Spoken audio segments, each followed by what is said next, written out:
Good afternoon. Welcome to the first of our 3 Impact webinars from Working Wardrobes. We are reporting to you live. I am Bonni Pomush, the CEO, and I am here with my esteemed colleagues, Stefaan Poortman, our Chief Revenue Officer, and Profeta, our Chief Program Officer. I was just about to make you a Poortman. I don't know if you started to hear that. We're so glad you're here, and we're really excited to share today some of the highlights from 2021, to have an opportunity for you to get to know us a little bit more, to share with you our 2022 strategic priorities here at Working Wardrobes, our commitments to you as our incredible supporters over the course of the upcoming year. And of course, there will be an open Q&A to end our session. So I want to encourage you, as we are sharing this information, if you have questions, you don't need to wait to ask them. You can type them right away into the chat, and we will get those questions and answer them towards the end. Also want you to be able to just relax and listen. So please don't feel like you need to take notes. At the end of the webinar, we will email you a copy of the information that we cover, and that will include our strategic plan for 2022 through going forward and our annual report from 2021. So with no further ado, let's talk about the highlights of 2021. And to get us started, Stefaan, would you mind getting us started actually? Sure, thank you, Bonni. It's a pleasure to be here both with you today. And I wanted to get started by talking about the revenue that we had last year and the record-breaking year that we had. We raised $6.2 million in financial contributions. As we know, Mary Ann's team oversees about half of that money, $3 million coming in through grants and contracts that directly funds our programs and services. We also raise about 30% of our revenue through our social enterprise, and this is our donation center and our stores. That was $2 million last year. And that really provides not only financial resources that we bring back into our programs, but also we have a lot of clothing donations that happen through our donation center, and those provide the clothes and the resources for our clients to help them be suited and booted, as it were, for their professional attire. And then the last 20% of our revenue comes in through fund development, and that's fundraising initiatives that we do directly through events and appeals. And we had a record-breaking year with our gala last year at Turnip Rose in October, where we raised just shy of $500,000. That was just phenomenal. A Record-breaking gala. And then we also had a number of other events and appeals. We had our Rebuilding Careers program.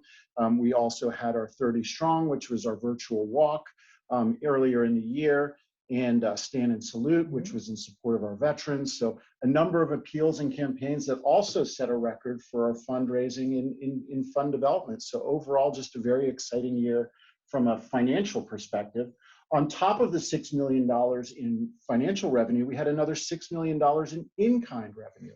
And that is goods and services that people provide to us for the benefit of our mission and our organization. And again, the bulk of that came in the form of clothes and from retail partners, as well as from the general public that came in, that provides the clothing that we use for our clients, and as well as a number of other services that are provided and given to us free of charge that enable us to further our mission.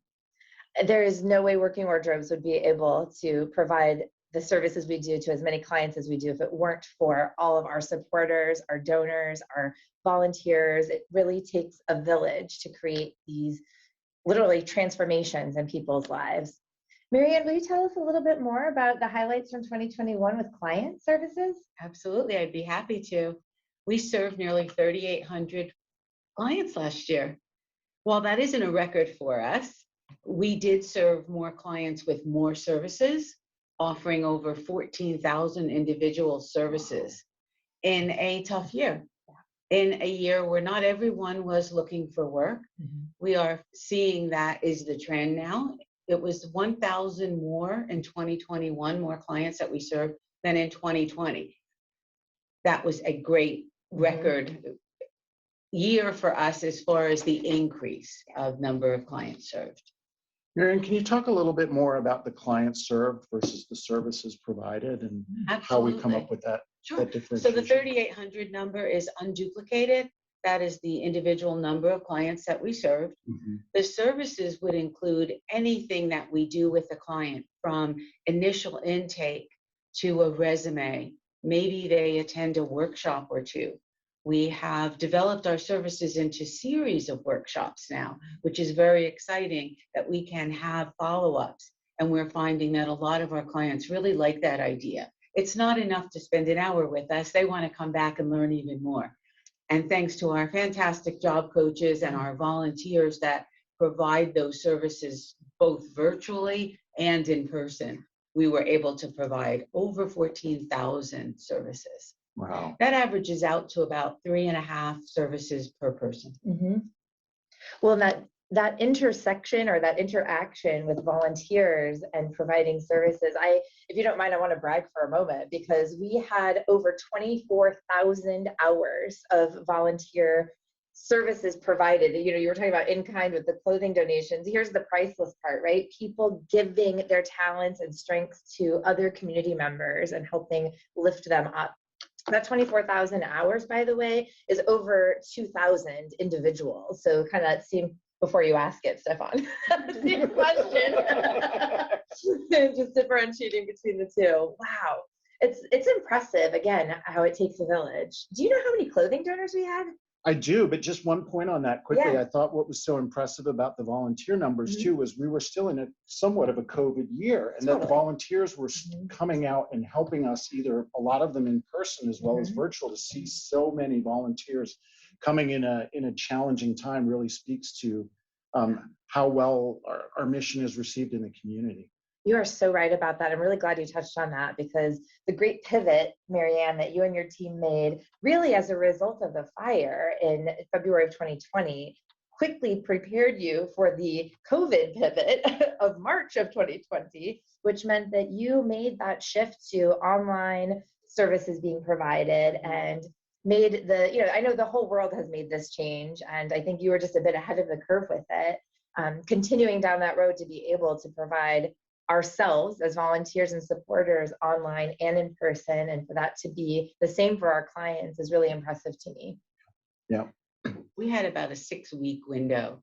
It was a preview of what was to come. We had no idea. But you're right, we had to pivot very quickly, and we worked from home. We worked in a space that was not ours. And we had the advantage of recruiting volunteers with that level of expertise. That was just another opportunity for us to bring volunteers in that already knew Zoom or knew how to do the remote type of presentations. And we capitalized on it, and it really benefited our clients, to the point where now we actually have 2 teams. We have 2 teams of volunteers, 2 teams of job coaches. One is virtual and one is in person. Amazing. And it's working out really well. My heart is full. Mine as well. Yeah. Well, this is a lot. Did you just tell me how many clothing donors No, I we didn't had? get to that yet. Oh, so as hopefully many of our viewers are aware, we have a donation center where people can donate their gently used clothing on hangers for us to provide to our clients. And last year, let me back up. During COVID, after our fire, we had such a tremendous outpouring of support right before COVID of the community coming out and giving us clothing. And then when COVID happened, everybody was at home and had extra time to go through their closets, and we received even more clothing. The great news was that trend continued into 2021, and we had almost 6,000 clothing donors in 2021, providing hundreds of thousands of pieces of clothing. So it's a steady stream. For those of you that have never been there, we're open between Tuesday and Saturday. And you can come and bring your clothing, and we will happily receive it and utilize it and process it and inventory it, and then determine its best home. And one of the other aspects last year, because we were blessed with so much additional product, is that we started a program called Share the Love, where we were able to share a lot of this excess product with some of our program partners, shelters or other organizations that their clients or their constituents have needs. And we were able to utilize this excess clothing that we had as well. So we were very blessed across the board. I love that share the love concept, right? And that's really what our volunteers are doing constantly. And there are so many different ways, again, that it takes the village, right? And there are supporters who are bringing clothes, bringing financial contributions, opening doors to connect us with others who can help us achieve our mission. We have volunteers, you mentioned job coaches and people who are helping individual clients rebuild their career every step of the way. There are just, again, over 24,000 hours of people giving of themselves. It's incredibly, it's just inspiring to me. We could never provide the level of service with just a staff without the volunteers. We are so grateful. They are our partners throughout everything that we do. Yeah. Well said, Marianne. Well said. They truly are our partners in this. So thank you to all of our volunteers that are listening right now. Thank you, thank you. So we thought we would spend a little bit of time just asking some fun questions of each other. And this is that agenda item, if you will, that we'd like for you to get to know us a little bit. So, well, and I think particularly get to know you, right? Because as we look from 2021 and transition to 2022, the biggest new arrival for us is you, Bonni, and you joined us as our new CEO effective January 1st. And so Marianne and I actually wanted to ask you a few questions so that us and our audience could get to know you better. So, all right, Stefaan, you can flip the script on me. Go right ahead. Marianne, please. I'm dying to know this. What drew you to working wardrobes? What made you say yes? There are so many pieces of the answer to that. I think the first and foremost piece is, and this is just from my heart and soul, that I want to contribute to making our world a little bit better.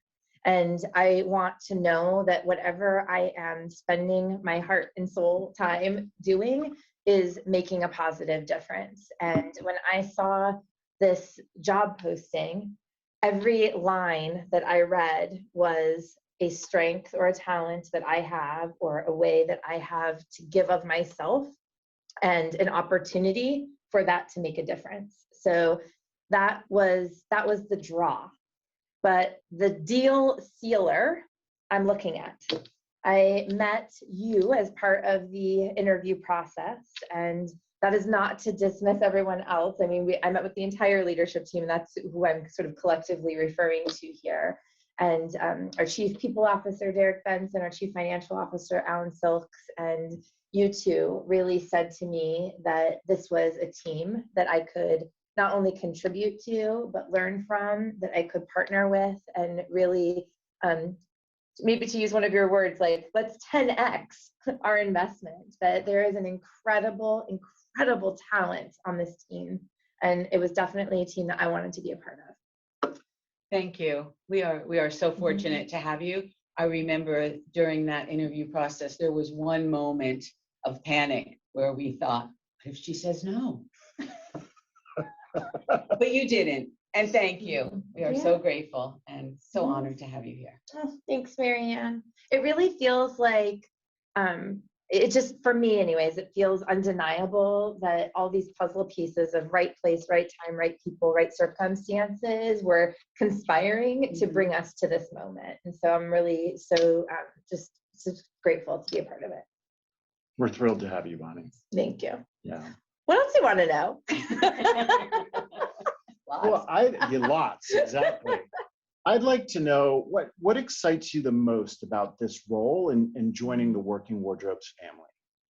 Yeah, I think I spoke a little bit to this, but I can go further down the rabbit hole, if you will, which is I am most excited to help contribute to our world and helping make it a little bit better. But I think that the real sort of core of that is empowerment. And that is that a personal value that I hold strong is the power to choose to be an actor, not a reactor, to be able to not just have that empowerment for myself, but to be a part of giving that empowerment to others is everything. So this role ultimately allows me to use my empowerment to help empower others. And that's where it's at. And how's your experience been in the Working Wardrobes family so far? It's incredible. I want to go back again to, you really closed the deal for me, if you will, as a team. And then I met more of our team. And that has been the amazing, more delight. And I want to say surprise, but I really shouldn't be surprised, right? Because who else would an amazing organization attract but other amazing, talented professionals who are inspired by this mission and this work? So that's just expanded and become more. Can I ask the next one? Sure. So Bonnie, as you know, really important part of our curriculum that we teach our clients is an elevator pitch. We want our clients to be ready to go out into the world and introduce themselves at networking events or if they're at an interview. What is your 30-second elevator pitch that you use when you're talking about working wardrobes? I'm so glad you asked that, Marianne, because oftentimes I am asked that question and it's more a, please educate me, what is working wardrobes? And there's a bit of a myth that we're just about the clothes. So whenever anyone asks me about, what's your new job or where are you working, I have the opportunity to share this. And so here it is. 30 seconds. Oh, the timer is on.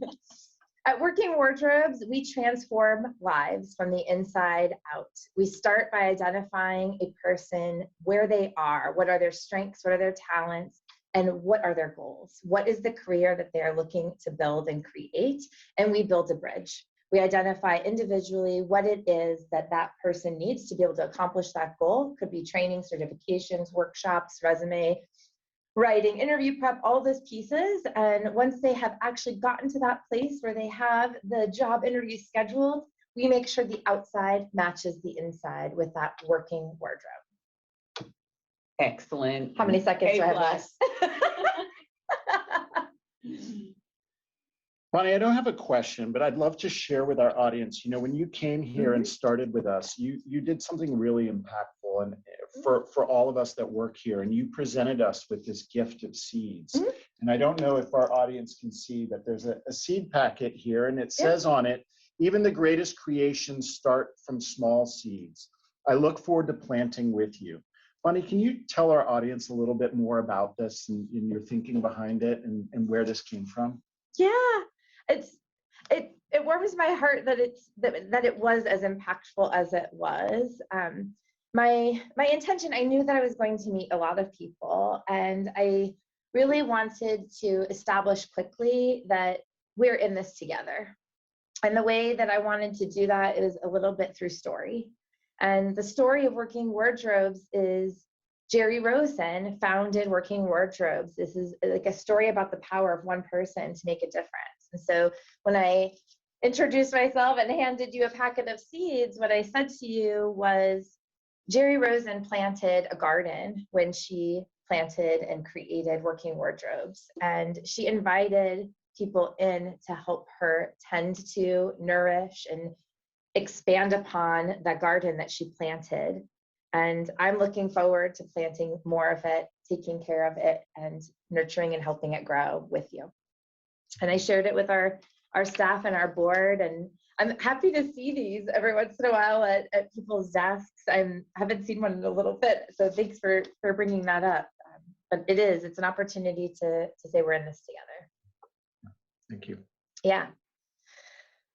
We have so many priorities around sort of tending to this garden this year, right? It's this continuing to plant and take care of it. And there are sort of 4 priorities for our strategic plan that we will be living through this year. And those 4 priorities are leadership, people, sustainability, and growth.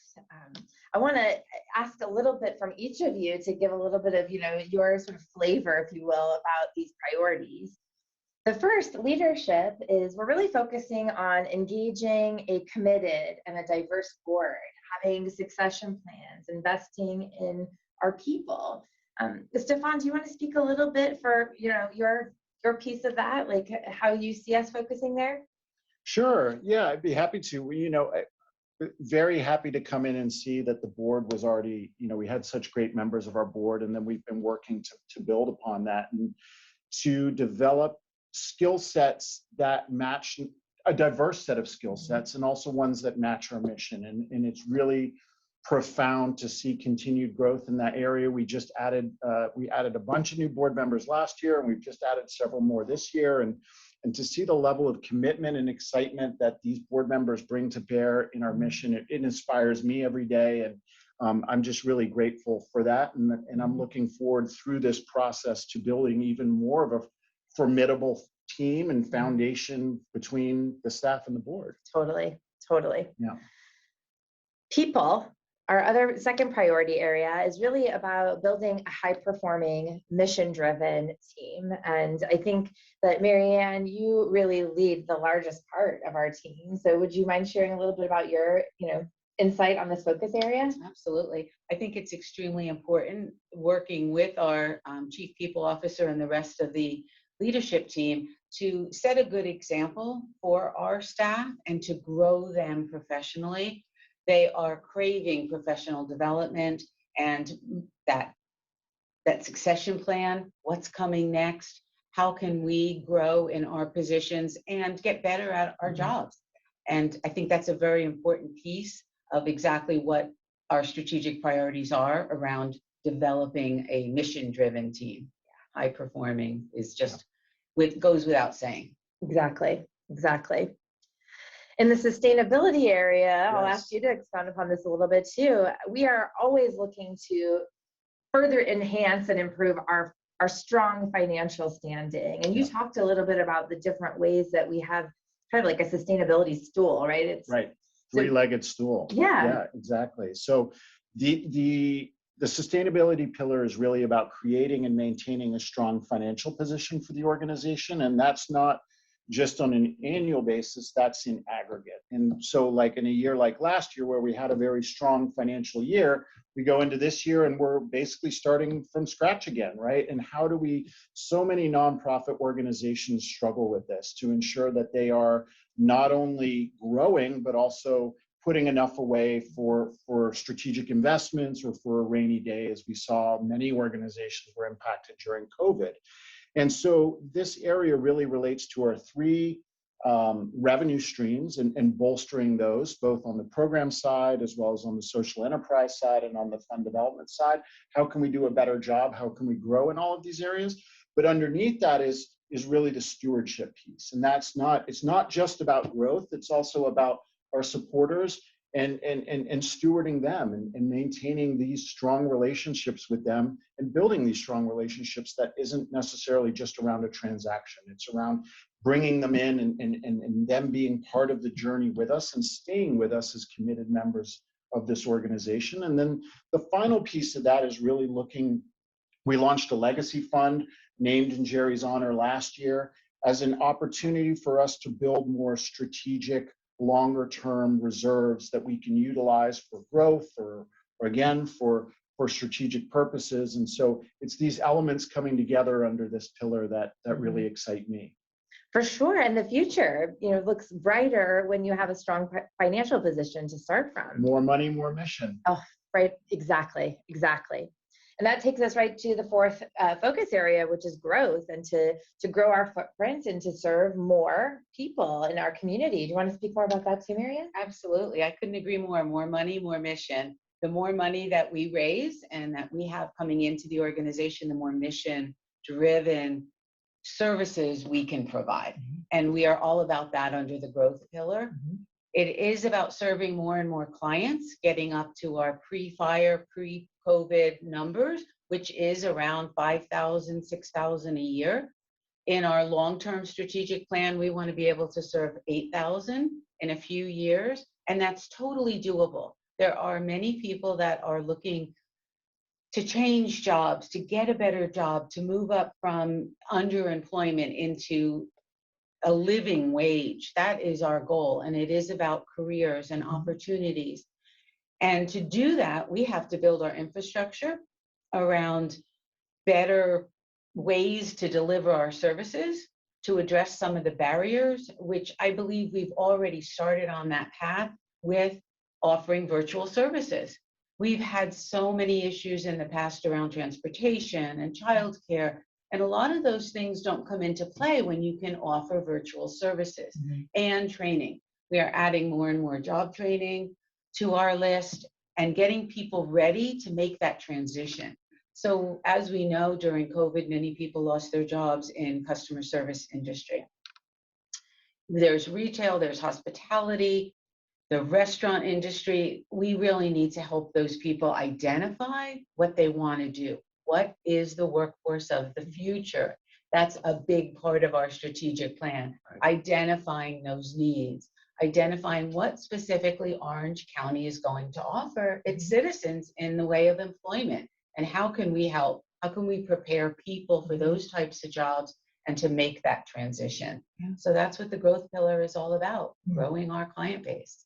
It's beautiful too that those two that the last two we just spoke about really speak to the future of working wardrobes, building that strong foundation, and all of that always comes back to you, our supporters. So we have commitments to you that Stefaan is going to highlight, and today we're living one of them, which is kind of what you described, Stefaan, this invitation into relationship, into conversation, into sort of behind how we make the magic of transforming lives happen. So would you speak more about this commitment to our supporters? Happy to. So, and this really ties under the stewardship piece that we were alluding, or I was speaking to in the sustainability pillar. Well, first and foremost, I've been in the nonprofit industry for 20 years, and one of the things that has always struck me is, why do we wait a whole year to report back to our supporters the impact that they're having? Why can't we do that in more real time? And so this is part of the impetus behind us creating these impact webinars on a quarterly basis, so that we can bring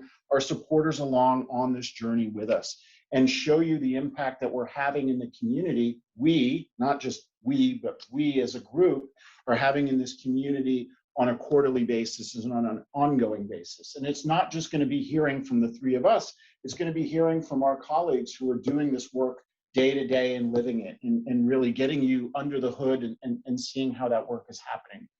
We're also, as you're going to hear in a minute from Marianne, we're going to bring you many more stories. As Bonni was alluding to, storytelling is so important, and it's not just numbers, as we've been talking about. There are names and stories and people behind that. So we want to connect you into the stories of the people that we're helping, and the people that are coming along on this journey with us, and going through the process with working wardrobes and getting to a better place, not only from an employment perspective, but otherwise. And so familiarizing yourself with the stories of the veterans or the people, of the other clients that we're serving, whether through the reentry program or the seniors or the rebuilding careers program. So really bringing you more stories on that front. We've also brought back our tours, which after COVID was really important. We're in this brand new facility, which is world-class, and we're very excited to share. As Bonni mentioned, so many people really familiarize themselves with working wardrobes around clothing, and we are so much more than that. So the opportunity for people to come in and see our facility, see the type of services that we provide, the resources that we have, meet the team, and really get a true behind the scenes flavor of how our operation works, and more importantly, how all of you can play an even further role in that, right? It's not just financial contributions, it's volunteer opportunities, it's employment partnerships. There's so many different ways for people to engage with us.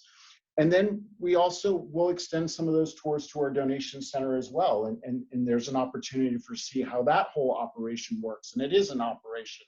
And so there are continued volunteer opportunities, whether they be virtual or in person. They can be here in the Career Success Center. They can be in our stores. They could be in our donation center. So this is really part of our commitment to you this year, is really to open our doors, invite you in, show you the impact that we collectively are having, have more events that are not just fundraising related, but also an opportunity to come and connect with us and talk about the impact and the ongoing work. And we hope that you'll join us this year for some of these opportunities.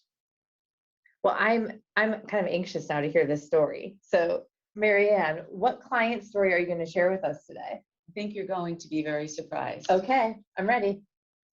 I want to address the donors and the volunteers and thank them and hope that you understand the impact that you're having on what we do. We couldn't do it without you. And I hope that I do this justice in sharing this story. As you can imagine, I could have pulled from a number of success stories. We have so many. We have so many, even as of last week, I could relate to a very recent one. However, in thinking about this, I think the best way to do this is to share my own experience when I was in that role. When I first started here at Working Wardrobes, it was just me. The Career Development Center was just me and a couple of volunteers. One of the things I was doing was going to a transitional living home and doing workshops. We had a series of 6 weeks of workshops to prepare the clients for the world of work. And I connected with a young woman at one of these transitional living centers. And I went up to her and I said, would you like to tell me about what your plans are when you graduate? And she said, not really. I said, okay. That was week 1. As we went back every week, I didn't give up. And I kept saying, what do you want to do, Carol? What do you want to do with your life? And she said, I'm working on it. I'm trying to figure that out. By week 6, she was so excited about graduating and the possibility of getting a job. And it just so happens around that time, we were starting our customer service training, which I was also teaching. One woman show. And I said, why don't you come to this class? We're doing this class for a week. You don't have any job prospects yet. Come and learn a little bit more. She said, I don't know if I want to go into retail. And I said, just come. It's a customer service class. You'll love it. Sure enough, she showed up. I didn't know until that moment if she was going to show up or not. And she did.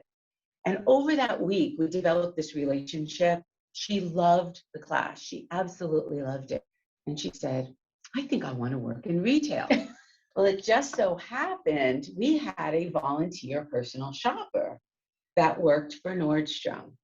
And I said, Barbara, do you think you can do anything to get Carol an interview at Nordstrom? She said, let me see what I can do. Wow. And as a result, Carol got this fantastic job at Nordstrom in sales with a commission. It was a commission-based opportunity. Mm-hmm. She loved it. She succeeded. I would go back and shop at Nordstrom, and just to say hi and check on her, she was doing great. She had a customer base like you wouldn't believe.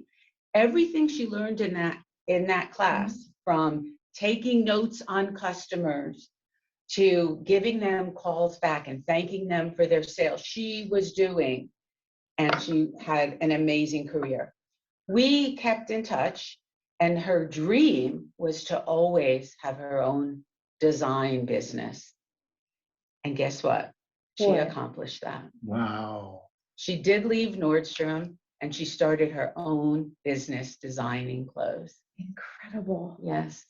That is one heck of a success story. So it's not just about getting people jobs. It's about helping them along that journey, helping them to identify what they really want to do in life.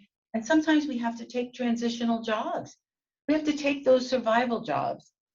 But it doesn't mean you should give up on your dream job. For some of us, it takes a little while to find our dream job. I'm in it. I'm in my dream job. It took me a while. Some people find it a lot younger, but I found my dream job, and that's what I want for every one of our clients, to find that same success.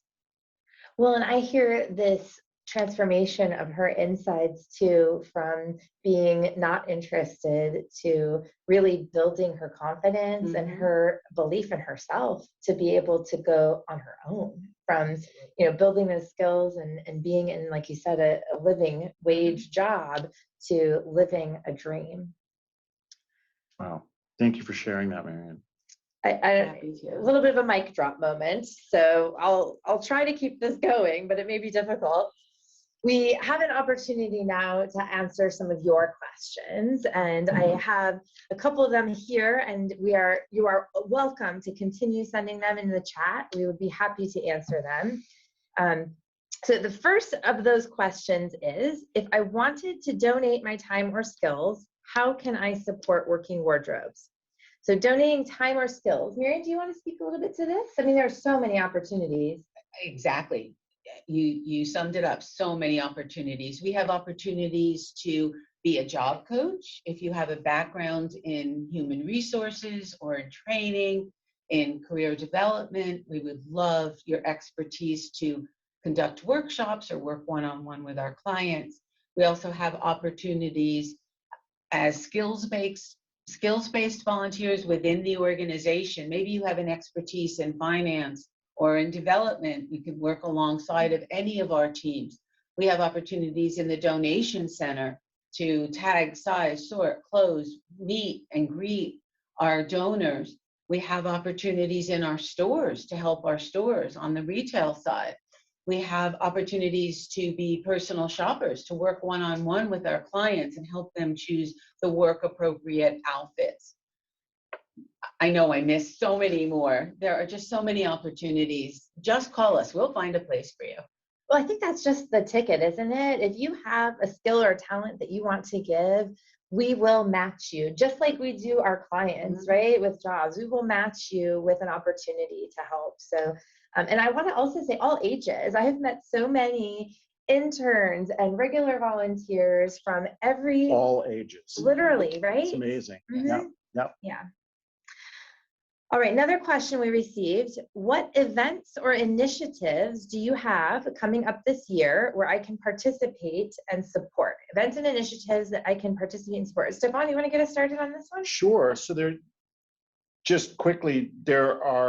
going to differentiate between events that are more client focused, and I'll let Mary Ann speak to that are participate more, and then support, or I'll speak more to that. So from a fundraising perspective, we have a number of events and initiatives this year. From an event perspective, we're going to obviously have our big gala, which will be in September, late September, which will be at the Bowers Museum here in Santa Ana. We're very excited about that. We will also have a number of other donor-hosted events and stewardship events that will be hosted here in the Career Success Center, and you can expect invitations to those in your email inbox, so please keep an eye out for those. We will additionally, and I'll let Mary Ann speak more about the client events on the initiative side, we have a number of initiatives this year, but less than we did last year.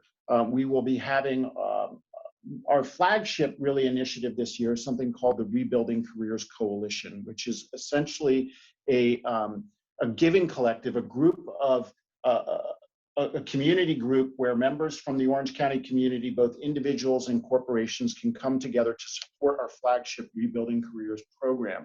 And this will be a member-based group, and there will be membership levels, and there will be benefits conveyed to those specific levels of membership. They will directly support our clients through the Rebuilding Careers program.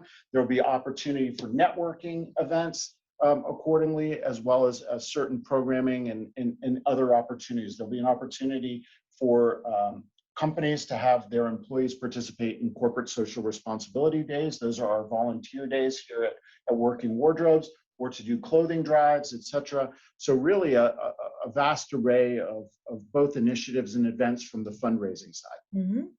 And you were describing the event side, which is we take what we do every day with clients and kind of like a pop-up store. We bring it on the road. And do you want to speak to a couple of the events we have coming up, Mary? Absolutely. Our biggest event this year will be the Camp Pendleton Power Up for Success event, which we've been doing for a number of years, and that will take place in June. This year we do a Friday full day, it's June 17th, where we will bus our volunteers down to Camp Pendleton and serve Marines and sailors with a full array of services, starting off with workshops. We do True Colors, which is a communication assessment. We have a career fair that day. We bring employers with us. And of course, the wardrobe. The biggest and most important part of that particular day is just bringing our services, introducing them to the Marines, and letting them see that we are there to support them as they transition out of the military service and into civilian life. And then, not leaving the military spouses out, we have an event coming up in May, which will provide the current military spouses. We are serving females this year, And that will be to provide them with a day of pampering. It's not about getting a job. It's really about pampering those spouses of current military members with workshops and hair and makeup and, of course, wardrobe. We are always looking for volunteers for those 2 events and any other events that might pop up along the way. I love your use of the word. That's awesome. All right, one last question. We have time for one more, and this one is a kind of a twofer. I love what I hear today, but how can I get my employer and my social club involved in this work? I would say we welcome, again, everyone, right? So we would love to have you come in, like you mentioned, Stefaan, come in for a tour. We can show you the vast array of services that we provide and match up whatever it is that speaks to your group or your employer with an opportunity here at Working Wardrobes. And if you're not able to come in for a tour, just give us a call, and a member of our team will individualize an approach for you, for your group or your employer. That can look like everything from sponsoring these events or a part of an event to sponsoring our gala to volunteering time for a particular project. You name it, we will find an opportunity that matches what it is you're seeking to achieve through the experience with the strengths and talents that you bring to the table. We're going to wrap up, and it has been truly a delight for me to have this sort of conversation with each of you, and it's so nice for all of you to be with us today. Want to just make sure you save the date. June 9th will be our next Impact webinar, again at 2 p.m. And at that Impact webinar, Michael Barrett and Ashley Volcan, the directors in client services, will be sharing more of the details of the impact we make in clients' lives. And there will be a third webinar too later in the year, so stay tuned for that. Until then, again, we will email you the detailed strategic plan and the annual report so that you can see more of the incredible impact that Working Wardrobes, with your support, has made this year. And last, just come in for a tour. Even if you've been before, I find them literally overwhelmingly inspiring. And I think that any person you want to bring into the Working Wardrobes family would experience that as well. So we would love for you to come for a tour. The next one is March 17th at 4 p.m. And they are regularly scheduled monthly. So it doesn't need to be in March, April, May, June, July, you pick the month. We'll be here doing the tour. And last, just encourage you, please reach out anytime you have a question or an opportunity, a connection, a door you want to open, or a way that you want to help people in our community rebuild their careers with us. Please let us know. We are so grateful that you are here with us, not just today, but every day with your gifts of support. And it is truly humbling, an honor, and a privilege to be a part of helping make our community just a little bit better with each of you. So thank you so much, and we'll see you soon.